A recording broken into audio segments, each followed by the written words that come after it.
श्रीलक्ष्मी श्रीमहालक्ष्मी क्षीरसागर कन्यका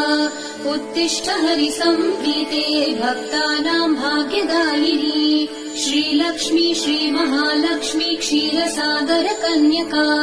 उत्तिष्ठ हरिसम्प्रीते भक्तानां भाग्यदायिनी उत्तिष्ठोत्तिष्ठ श्रीलक्ष्मी विष्णुवक्षस्थलालये उत्तिष्ठ करुणापूर्णे लोकानां शुभदायिनी उत्तिष्ठोत्तिष्ठ श्रीलक्ष्मी विष्णुवक्षस्थलालये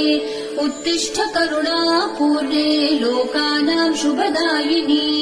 श्रीपद्ममध्यवसिते वरपद्मनेत्रे श्रीपद्महस्तचिरपूजित पद्मपादे श्रीपद्मजात जननी शुभपद्मवक्त्रे श्रीलक्ष्मी भक्तवरदे तव सुप्रभातम्।